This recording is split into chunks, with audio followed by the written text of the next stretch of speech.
بسم الله الرحمن الرحيم. الآن أيها الإخوة والأخوات نحيي ضيفنا الكبير الشيخ أحمد ديدات.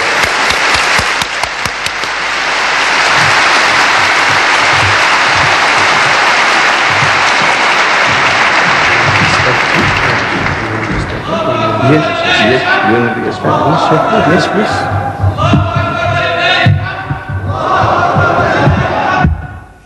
أعوذ بالله من الشيطان الرجيم. بسم الله الرحمن الرحيم. وقالوا لولا أنزل عليه آيات من ربه قل إنما الآيات عند الله وإنما أنا نذير مبين أولم يكفهم أنا أنزلنا عليك الكتاب يتلى عليهم إن في ذلك لرحمة وذكرى لقوم يؤمنون. صدق الله العظيم. Mr. Chairman and my dear brothers and sisters, the subject is Al-Quran, a miracle of miracles. I have read to you a verse from the Holy Quran. As we proceed, I will explain the verse and what Allah Bari Ta'ala says about this subject of miracles. But let me explain to you what a miracle is.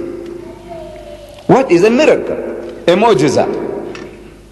A miracle is an impossibility, something beyond human endeavor, human effort. For example, one of us, while this meeting is carrying on, he falls unconscious and he expires.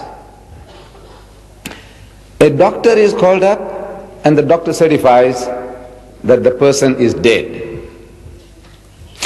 Another doctor is brought forward to give his opinion and he also certifies that the man is dead. Take the body away, prepare for burial.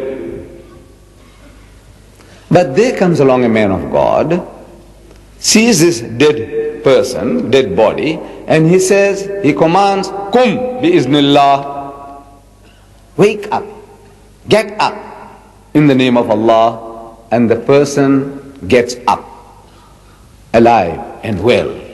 We say it's a miracle because it was an impossibility certified by two doctors and yet the person has come back to life. Miracle. But suppose the man was dead for 3 days, put in a mortuary, in a morgue, and after 3 days somebody comes along, the man is gone as hard as rock, and he shouts at the corpse, Kum bi-iznillah, arise in the name of Allah, and the man comes back from the dead, from the mortuary, from the morgue. We say that is a greater miracle because it's a greater impossibility. But after the person is dead and buried, his bones have rotted in the grave, and somebody cries, Kum bi-iznillah, and the person gets out of the grave, alive, breathing, well, we say that is still a greater miracle. So greater the impossibility, the greater the miracle. I hope this definition, is simple enough for everybody to grasp. Now in that sense, the Quran is a miracle of eloquence. In the first instance, you see, nations before Islam were sent prophets. And mankind had a tendency to demand proof by some supernatural acts. Hazrat Musa alayhi salam, the holy prophet Moses, he was given a type of miracle which was akin to magic. He was among the magicians in Egypt. So he had to contend with these magicians, and Allah gave him a miracle to confound these magicians. Fir'aun, thinking that Musa alayhi salam was another magician, he brought forth his own magicians to play the part. And the magicians, the Egyptian magicians, they had little magic sticks, magic wands, and they threw them on the ground. And all these little sticks became little snakes, serpents. Allah Bari Ta'ala had already given Hazrat Musa alayhi salam an experience with his rod on the mount. Now he knew what he was to do. So he threw his rod, and the rod turned into a serpent. And this serpent swallowed up all the little snakes of the Egyptians. And Hazrat Musa alayhi salam picked up the serpent and it turned back once more into a rod. And the Egyptian magicians, they realized that this is no magic. This is not hypnotism. This is not mesmerism. Because to hypnotize a person, you cast a spell. You make the person to see what is really not there. It's an illusion is created. The sticks, you can make it appear like snakes by casting a spell. But here, all the little sticks had vanished. To demesmerize, it would have been to make the snakes to appear as sticks. No. But these sticks had vanished into the serpent, and the serpent was a rod, and the rod was no thicker than what it was before. A greater miracle. And the Egyptian magicians, they confessed that this is no magic. This is something beyond. It was a miracle, a real miracle, not magic. So Allah gives miracles according to the mentality, the needs of the people. People with magical minds, they were confounded with magic, superior magic, real magic. Hazrat Isa alayhi salam, Jesus Christ, when he appears on the scene, he comes among a people who were steeped in Greek medicine. They were performing wonders with medicine. So Allah gives him healing powers, healing those born blind. A person who goes blind by shock or by some damage, infection, is quite a different thing from one who is born blind. And Allah Bari Ta'ala gave him those powers of healing those who are born blind and the lepers, and he gave life back to the dead, revived the dead, bi-iznillah. Type of miracle to convince the people.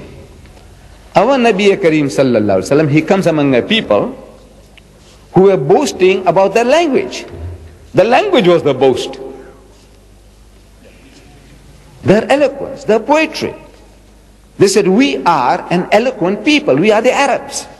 And the rest of the world is ajam, dumb, compared to us. They boasted.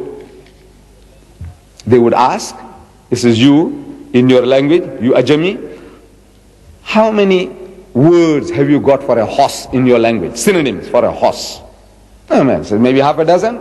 He said, you see, we can give you 100 in our language. He says, how many words, synonyms you have for a sword? Oh, anybody would say half a dozen. He said, you see, in my language I can give you 100. So you see, we are the eloquent people and you people are all dumb, ajam. So among such a people when he comes along, the greatest miracle that he gave was the Quran. That the language of the Quran in the first instance was beating the people. And they realized, people with sense, that this is not poetry, this is not prose, this is something beyond our understanding, and people accepted the faith. But let me tell you what a non-Muslims, they have to say about the Quran and its eloquence. A.J. Arbery, an Englishman, who translated the Holy Quran into English, in his preface he says, whenever I hear the Quran chanted, he's a foreigner. He had just learned Arabic. Arabic is not his mother tongue. And he says, whenever I hear the Quran chanted, meaning beautifully recited, it is as though I'm listening to music. Underneath the flowing melody, there is sounding all the time the insistent beat of a drum. It is like the beating of my heart. You can't help vibrating on the wavelength of the Quran. Then Reverend Bosworth Smith, a Christian missionary, he wrote a book on Muhammad and Mohammedanism. In his book he says about our Nabi Kareem sallallahu alaihi wasallam and the Holy Quran, he says, illiterate himself, an ummi, scarcely able to read or write,